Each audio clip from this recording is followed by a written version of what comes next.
dark side, fanboys and fangirls, where heroes become villains and the Sith will rise again. I'm Ryan.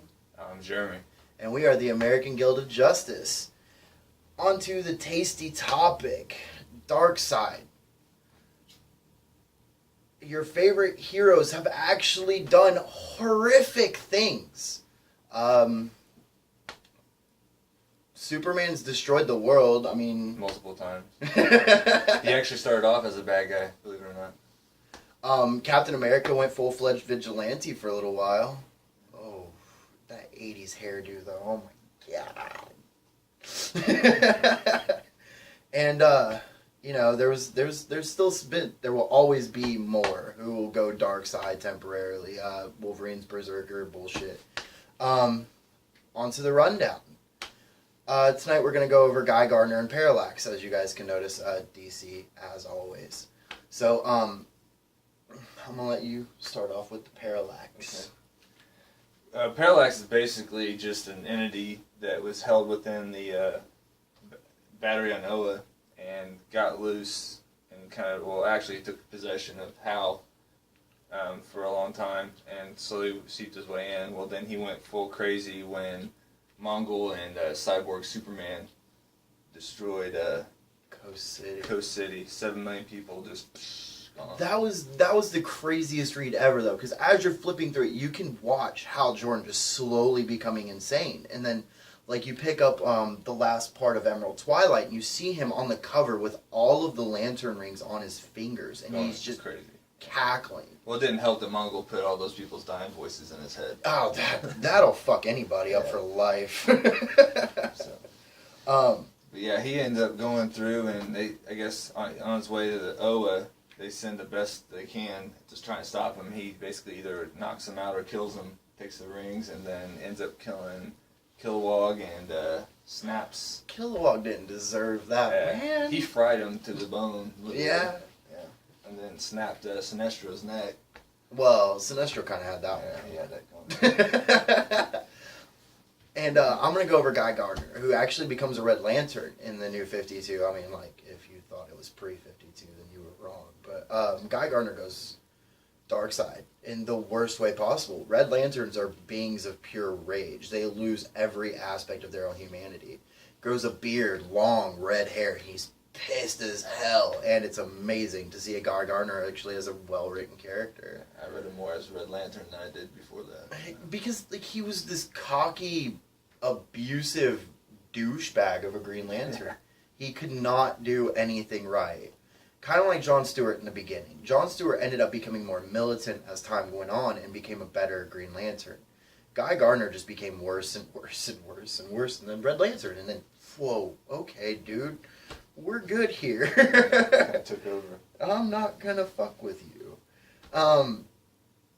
But yeah, these guys, they went completely dark side, not for the right reasons, but I mean, they still went dark side. In their minds, they thought they were right, though. Yeah, and I mean... That's usually how it works, though. Exactly. Jason Todd, when he donned the cape and cowl, just gunning people down. I mean, it's when you think you're doing something for the right reasons, it just happens that way. On to the movies. Movies, I picked Grandma's Boy. It's not a very well-known movie. If you talk an average person probably doesn't know what it is. It came out around 2006, I think. But if you hang out with long-haired, bearded dudes, they tend to know it because, you know, weed is there. Weed tends to be the gateway to that movie. But it's just amazing how many characters that you know today were in that movie, like Jonah Hill, basically the Adam Sandler movie. If you've ever seen an Adam Sandler movie, that cast was in the movie. Yeah. And then Everybody Loves Raymond, the old mother-in-law. Oh my god, she totally was. Yeah, she was in there as grandma. And she got baked. It was hilarious. It was a movie about a dude who developed video games for a living and smoked a lot of weed in the process, and there was this crazy dude who thought he was a robot. Yeah, his name, I've written down because I couldn't remember it all. It was Joel David Moore, and his name was JP in the... He goes, that will not compute. He talked in a robot voice all the time. Tried to walk like a robot. It was crazy. Yeah. That movie was awesome as shit. I loved it. I'm going to go over Kingsman. It's a movie based on a comic book, actually. Most people probably aren't aware of that. It's written by Mark Miller, who, as you probably know, wrote Kick-Ass, not Hit Girl. He also wrote Hit Girl, but whatever. It's a hyper-violent spy flick. I mean, you really can't go wrong with it. It's hilarious. It's got great action scenes, and Samuel L. Jackson has a lisp. Yeah, it makes fun of itself too, which it really does. Do that. It's a parody of every Bond flick ever, but it does take it when it needs to. It takes itself seriously. I'm gonna go over an anime real quick because that's me. I'm gonna go over a new one that I just bought called Chaos Head. The title says it all. This anime is pure batshit insanity rolled up into a tight little ball of what the fuckery. It's about a dude who starts to get caught up in this conspiracy and starts to see these random hot chicks walking around with these invisible swords, and they're all trying to kill him for a little bit. It gets weirder from there, if you can probably not believe that. But if you get the chance to, check it out. It's really hilarious, and it's very interesting, and it's about an otaku. So, I mean, it just gets weird. That sounds like a good combination. It really is. Some of the anime I watch is kind of fucked. And onto the music. Okay, music. I picked Metallica. I was kind of battling back and forth with new music or old music. Metallica has always been an influence in my life. I grew up an '80s baby. My uncle was a metalhead, had the long hair. He looked like he was in the band, or a roadie anyway. But yeah, he introduced me to their garage tapes, cassette tapes back. Oh, yeah, you guys probably don't know what cassette tapes are. They came out before CDs, and you probably don't know what CDs are either. But yeah, they were really good tapes to listen to. Stone Cold Crazy was one of the first ones I heard. My dad, that's basically his freaking anthem. If he's about to play Battlefield, you'll hear Stone Cold Crazy going on in the background, and you're like, oh, fuck, he's about to get like a 20 kill streak. Yeah, I played it when I played video games, when I lived it, when my parents pissed me off. You know, pubescent teens, you're always mad at your parents. Our wrestling team ran into it with their hoods up, the lights were down, and they had the strobe lights going. It was pretty badass. If the opposing team still tried to wrestle you guys, they had to be fucking retarded. Yeah.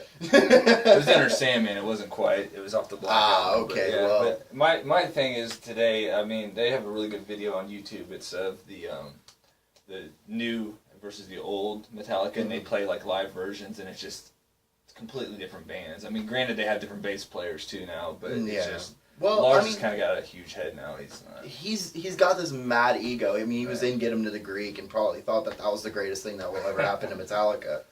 Nah, dude. No.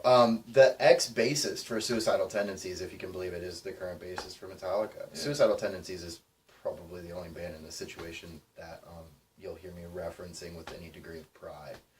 Right. I'm going to talk about Norma Jean. They've been one of my favorite bands for probably about a decade now. They were one of the first bands I ever saw live, and I accidentally broke a kid's jaw in the pit. It was bad, it was bloody, and it was amazing. They're pure chaos. If you get the chance, it's crazy to see. The venue I was in was slightly bigger than a studio apartment, and the entire place was a pit. There was 3 people standing still. The rest of it was just arms and feet and people bashing against each other. Yeah. And they are chaos, and it's amazing to hear them evolve over the years. And I've been listening to them since their old vocalist left. I've been listening to them, and I'll listen to them continuously until then. Our real life superhero for the week, his name is Red Arrow. Don't let that fool you. This dude is probably 2 steps away from being the new John Holmes. Like, he looks like he'll walk into a movie theater with a bow and arrow and probably scare the piss out of everybody. He'll be high as a fucking kite while he's doing it, but whatever. This dude's based in Hong Kong. So don't go to fucking Hong Kong. This dude just looks crazy. And normally, I don't insult the real life superheroes. But this dude has no fucking eye holes. Like, if he can see, it's a freaking miracle. Yeah, it's, he's an interesting looking fella. So look up his outfit; it's pretty. Yeah, definitely Google this dude. Just Google real life superhero Red Arrow first, because you know what the Red Arrow results would actually be. So, now onto the spoiler dish. So, Doing entertainment too. Same thing. Yeah, well, upcoming entertainment's next. Gotcha. Spoiler dish. I had Interstellar. It's a great movie. I don't know if you've ever seen Inception. A mind fuck of a movie that was. Still sitting here, I think 5 or 6 years later, trying to figure out exactly was he figured it out or did he not? Like, I don't think anybody will ever know the answer to that, and I think that's exactly what the director intended, was for you to go slowly batshit insane trying to. And that's kind of what Interstellar does. I mean, it takes your normal kind of hero's journey story, which is awesome, and you get invested in the character. But then he just throws all these little twists and things you didn't see coming at it. And at the end, you're like, okay, so did he survive, or is he like, yeah? So is there something going on here? I've always kind of imagined Interstellar as this movie where Matthew McConaughey just happens to be in space. Yeah. Or it could be like the little snippet of him crying when he sees the Star Wars trailer. Oh my god. I'm gonna go over Hellboy 3. It's happening finally. Jesus fracking Christ. It's gonna be good. Hopefully. I'll keep you guys updated on that one. Also, the new Wolverine isn't really who you expect it to be. X-23. If you guys don't remember her, yes, her. It was a Clone of Wolvie himself. And they couldn't get it right, so they added the extra gene, like flipped it to a female. Yeah, they're never gonna get it right, man. Wolvie is Wolvie for a reason. It's because he started out feral, and that's what made him him. Like, there is no creating a new Logan or James or whatever the hell his actual name is. Patches, if you remember the old Wolvie comics. Right. Upcoming entertainment, there's something I am incredibly stoked for, but I'm gonna let him go first with this one. Okay, I'm really stoked about Arkham Knight, the video game. I've been reading the comics. I even went to GameStop and got this variant cover, which immediately jumped to $25. Which I'm pretty stoked about, because I just bought it on a whim, too. Yeah. I was just like, alright, man, whatever. You can't beat it, like a 500% turnaround online purchase. So. No shit. And then I had some points, and I don't ever spend my points, so I got this little beauty, because I'm a Batman family fan, and it's Red Hood and how he will appear in the game. And the Arkham Knight design, it's actually similar to his original design mixed with his new 52 design, which I like. I wish they would turn around and take this into the new continuity for Red Hood. I like that design a lot more than I like any previous one. Yeah, definitely. I get to go over Fallout 4. This thing is happening. Oh my god. I've been playing Fallout since it was Fallout 2 on the PC, and it was a top-down tactical game. You actually had to plan out how you were going to move, and VATS wasn't a button press, it was how you attacked. This is amazing. It's going to be set in Boston. It's coming out October 23rd, supposedly. We can only hope it doesn't get pushed back like New Vegas. We can only hope it doesn't end up like New Vegas. It's Bethesda. They're either hit or miss, and most of the time they're hit, but sometimes it just, nothing goes right with the game. So, here's to hoping. God, I hope I get to see it on October 23rd, and I hope the collector's edition is amazing, because I'm going to be buying it anyway. Also, new Justice League movie coming out, but it's not going to be what you think it is. It's going to be a completely original idea came up with by Bruce Timm, I believe, who directs most of the DC animated flicks, and it's completely an original idea. Batman's a vampire. Harley Quinn looks like a stitched up doll. It's kind of gonna be a trip to watch. There's a trailer on YouTube right now. It's been up for quite some time. The movie comes out. Superman. Yeah. Zod is, they're relatives, I guess. I think. Watch the trailer. It comes out July 23rd of this year. Everything we just discussed comes out this year, actually. Stoked. Oh my god, Fallout 4 and Arkham Knight. I'm gonna pre-order that tomorrow because I want to be able to play as Like I told you, I haven't even started Witcher 3 yet because I know if I got started on Witcher 3, I'm going to have to stop to play Arkham Knight. So I'm just waiting until I beat Arkham Knight and then go play Witcher 3. That's why I'm scared to continue playing Dying Light. Well, I think that does it for us for this week, you guys. There will be links and videos and stuff all conglomerated in the description box below, as usual.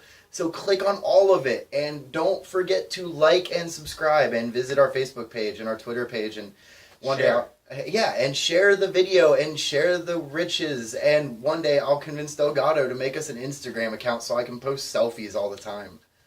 All right, guys, have a great night.